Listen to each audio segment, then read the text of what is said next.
نَكُمْ بِشَيْءٍ مِّنَ الْخَوْفِ وَالْجُوعِ وَنَقْصٍ مِّنَ الْأَمْوَالِ وَالْأَنفُسِ وَالثَّمَرَاتِ وَبَشِّرِ الصَّابِرِينَ۔ فرمایا میں ضرور تمہیں آزماؤں گا، میں ضرور تمہیں آزماؤں گا، خوف دے کر، جانوں مالوں پھلوں کی کمی دے کر، اور اگر تم نے صبر کیا تو میرے محبوب انہیں جنت کی اور میری رحمت کی خوشخبری سنا دیجیے۔ اگر کوئی نیک بیمار پڑ جائے تو اس کی اللہ آزمائش فرما رہا ہوتا ہے، اس کی اللہ آزمائش کرتا ہے، اللہ تبارک و تعالیٰ اس پر فضل فرماتا ہے، اس کی آزمائش کرتا ہے۔ پھر ان مصیبتوں پر جو شخص صبر کرے، رب فرماتا ہے اگر میری رضا پہ راضی ہو گیا تو ان اللہ مع الصابرین، باقی نیکیوں پر میں ثواب دیتا ہوں، اور جو کوئی صبر کرتا ہے رب فرماتا ہے میں اس کا بن جایا کرتا ہوں، صبر کرنے والوں کے ساتھ ہو جاتا ہوں۔ اور جب اللہ آزمائش ڈالتا ہے نا تو جو کام سیدھے ہوتے ہیں وہ بھی الٹے ہونے شروع ہو جاتے ہیں۔ جب خدا کی طرف سے وَلَنَبْلُوَنَّكُمْ بِشَيْءٍ مِّنَ الْخَوْفِ وَالْجُوعِ وَنَقْصٍ مِّنَ الْأَمْوَالِ وَالْأَنفُسِ وَالثَّمَرَاتِ، جب اللہ کی طرف سے آزمائش آتی ہے، جب انسان پر اللہ کی طرف سے کوئی چیز نازل ہوتی ہے، آپ سونے کو ہاتھ رکھتے ہیں تو مٹی ہو جاتی ہے، آپ کسی طرف بھی، بہت سے دوست آ کے کہتے ہیں جی قدم آگے اٹھاتا ہوں جاتا پیچھے ہے، کیا کروں؟ تو میں اکثر عرض کرتا ہوں کہ تھوڑے دن قدم اٹھانا ہی چھوڑ دیں۔ کیا کریں؟ بیٹھ کے اللہ اللہ کریں، صبر کریں، دعا کریں۔ کچھ وقت انسان پر ایسا ہوتا ہے، تلکل ایام نداولھا بین الناس، جو اللہ نے انسان کے دن بدل کے رکھنے ہوتے ہیں، کچھ وقت ایسا ہو، پھر ایک وقت آتا ہے کہ وہی انسان مٹی میں ہاتھ رکھتا ہے تو اللہ اسے سونا بنا دیتا ہے۔ رب آزمائش کرتا ہے، رب آزماتا ہے۔ جو لوگ مصیبتوں پر صبر کرتے ہیں، جو لوگ مصیبتوں پر صبر کرتے ہیں، سید عالم نور مجسم شفیع معظم صلی اللہ تعالی علیہ وسلم نے فرمایا، رب فرماتا ہے ایک بندہ اللہ کی بارگاہ میں کھڑا ہوا، قیامت کا دن ہے، فرشتے نامہ اعمال کھولنے لگے۔ اللہ نے فرمایا فرشتوں تمہیں پتہ ہے میں نے اسے دنیا میں بڑے دکھ دیے تھے، اس پر بڑی آزمائشیں آئی تھی، اس نے زندگی بڑی تکلیف میں گزاری تھی، تمہیں خبر ہے؟ یا اللہ ہم جانتے ہیں، بڑا صابر ہے، بڑا صابر ہے، اس نے صبر کے ساتھ وقت گزارا، صبر کے ساتھ اپنے اوقات کو طے کیا۔ رب فرماتا ہے جو اتنا صبر کرے میں اس کا نامہ اعمال تو ٹولوں، اس کا نامہ اعمال کھولتے ہوئے مجھے شرم آ رہی ہے، سارا کچھ لپیٹ دو اور بغیر حساب کتاب اسے جنت میں داخل کر دو۔ یہ صبر کرنے والا ہے، یہ صبر کرنے والا ہے۔ بڑی خوبصورت حدیث، بڑی بخاری شریف میں موجود ہے۔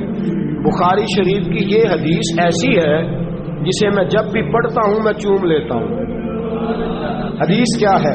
رسول کریم صلی اللہ تعالی علیہ وسلم نے فرمایا، رب فرماتا ہے ایک بندہ ہے، اس کو میں نے آنکھیں نہیں دی، اس کو میں نے آنکھیں نہیں دی، اندھا ہے، پیدائشی اندھا ہے یا بعد میں کسی وجہ سے ہو گیا، اس کے پاس آنکھیں نہیں، لیکن اس نے زندگی بھر صبر کیا، اس نے زندگی بھر صبر کیا، صبح قیامت وہ کھڑا ہوا تو رب کریم نے فرشتوں سے فرمایا، فرشتوں اس کو میں نے آنکھیں نہیں دی، بیچارہ نہ بیٹی دیکھ سکا، نہ بیٹا، نہ باپ دیکھ سکا، نہ ماں، یہ کوئی دنیا کا نظارہ نہیں کر سکا، تم بتاؤ اس کا اجر کیا ہے؟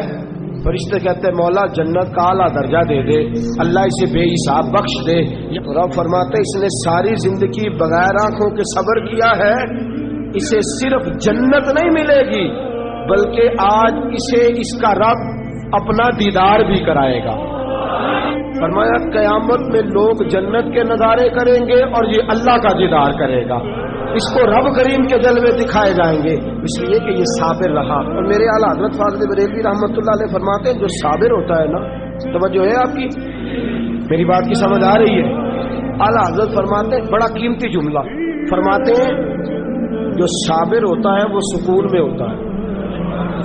شیخ سعدی رحمۃ اللہ تعالی علیہ کے پاس ایک شخص آیا، کہنے لگا حضرت جی دیکھے نا میرے پاس اتنے بھی پیسے نہیں کہ میں جوتے لے سکوں، وہ فرمایا صبر کر اللہ دے گا۔ کہنے لگا جی صبر ہی کیا ساری عمر، اس نے جوتے لینے کے برابر بھی پیسے نہیں دیے، ننگے پاؤں پھیر رہا ہوں۔ شیخ سعدی رحمۃ اللہ تعالی علیہ نے اس کا بازو تھاما، ایک گھر میں لے گئے، دروازے پہ دستک دی، گھر کا مالک باہر آیا، اس نے دونوں طرف بیساکھیاں پکڑی ہوئی ہیں، ٹانگیں تو ہیں پر پیر ہی کوئی نہیں۔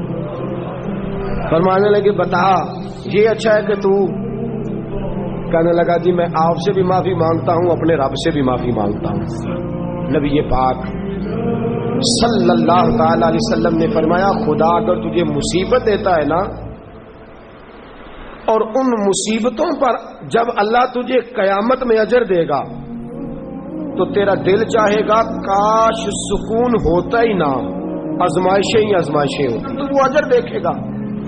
وہ کسی دانشور نے کہا تھا کہ میرا باپ انتقال کر گیا، 6 مہینے گزرے تو میرا 18 سال کا بیٹا بھی انتقال کر گیا۔ کہنے لگے میں نے اپنے 80 سال کے باپ کا جنازہ اٹھایا تو میری کمر نہیں جھکی، لیکن جب 18 سال کے بیٹے کا جنازہ اٹھانے لگا تو میری کمر جھک گئی، اور رو کے کہنے لگا لوگوں باپ کا جنازہ پڑھنا آسان ہے، دعا کرو کسی کو بیٹے کا جنازہ نہ پڑھنا پڑ جائے، بڑا مشکل کام ہے، بڑا کٹھن مرحلہ ہے۔ حضرت ابو ہریرہ رضی اللہ تعالیٰ عنہ فرماتے ہیں اللہ کے محبوب صلی اللہ تعالیٰ علیہ وآلہ وسلم کے صاحبزادے جناب ابراہیم علیہ السلام فرماتے حضور کے صاحبزادے آپ رات کو جب ان کی ولادت ہوئی تو نبی کریم علیہ السلام ہمارے درمیان آئے۔ جاگیے ذرا غور فرمائیے گا بات پہ۔ سید عالم صلی اللہ علیہ وسلم تشریف لائے اور ہم نے حضور کے چہرے کو چمکتے دیکھا۔ ہم نے کہا یا رسول اللہ موڈ مبارک بڑا اچھا ہے، حضور کوئی خیر کی خبر ہے؟ فرمایا مجھے مبارک دو، اللہ نے مجھے بیٹا عطا فرمایا ہے۔ فرماتے ہیں اگلے ہی دن، ایک روایت ہے کچھ عرصے کے بعد، ایک روایت ہے اگلے ہی دن ظہر کے بعد میرے محبوب نے پیار کرنے کے لیے بیٹا اٹھایا اور صاحبزادے کی سانسیں اکھڑنے لگی۔ رسول پاک کے صاحبزادے نبی پاک کے مقدس ہاتھوں میں سانسیں اکھڑ رہی ہیں، حضور کے دستے مبارک میں صاحبزادے نے وصال کر دیا۔ آنکھیں بند کی تو نبی کریم کی مقدس آنکھوں میں آنسو آئے۔ رات خوشی تھی، رات حضور مبارکیں وصول کر رہے تھے، رات مسکرا رہے تھے، ایک ہی تو رات گزری ہے، 24 ہی تو گھنٹے ہوئے ہیں، آنکھوں میں آنسو بھر آئے ہیں۔ حضرت عبداللہ ابن عمر رضی اللہ تعالیٰ عنہ عرض کرتے ہیں یا رسول اللہ آپ رو رہے ہیں؟ حضور صاحبزادے کا انتقال ہوا تو رو رہے ہیں؟ نبی رحمت صلی اللہ تعالی علیہ وسلم نے فرمایا عبداللہ دل میرا غمزدہ ہے، آنکھوں میں آنسو ہیں، پر میں اپنی زبان سے وہی جملے کہوں گا جس سے میرا اللہ راضی ہوگا۔